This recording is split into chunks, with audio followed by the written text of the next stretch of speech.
good morning mga idol, no? May pakita naman ko sa inyo kag may jutay naman nga ihatag na tips maninoy sa inyo. Sa may mga aircon nga katulad dito, mga window type.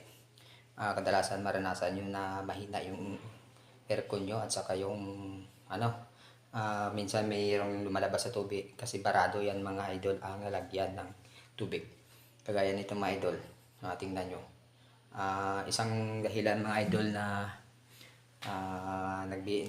may matrouble yung aircon nyo dahil sa mga subay na malalaki, yung tawag nilang hantik. Kasi mga idol ngayong panahon, ulan-ulan, maghanap talaga sila na matitirahan. Kaya gawan nyo na ng paraan kung paano nyo alisin yan dyan, at saka gawan nyo ng paraan kung paano nyo hindi siya makapasok sa loob. Kagaya nito mga idol, pakita ko sa inyo mga idol. Tingnan nyo mga idol anong laman ito.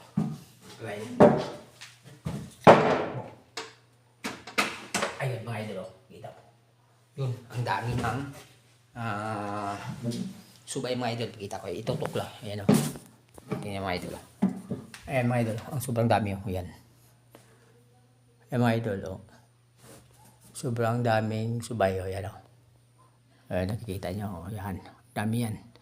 Diyan sa dumadaan sa dito mga idol, sa nilalabasan ng tubig palabas yung drain niya diyan sa dumadaan, kasi nasa likuran yung tubo ng tubig na daanan niya, kaya dito pumapasok yung mga subay.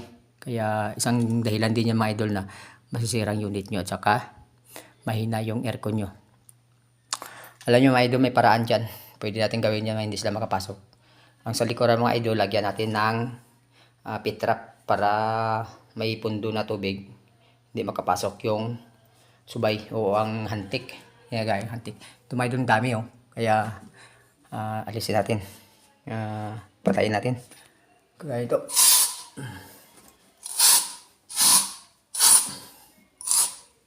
Mga idol, dito ka na mag-spray. Sa kiliran, huwag nyo tirahin yung unit idol kasi baka masira. Kasi nasa labas naman yan sa idol. Kaya sa gilid na natira. Para yun na. Naglalaglag sila oh. Yun. Ang dami mga idol. Sobrang dami oh. Kaya dami. Kaya idol, dami.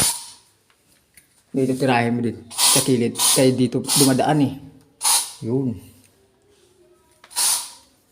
Kaya pala, nandyan pala kayo. Yun mga idol, yung konting tip ni Maninoy sa inyo ha. Sana may matutunan kayo at saka may diskarte kayo. Yun lang mga idol, salamat, thank you and God bless. Bye!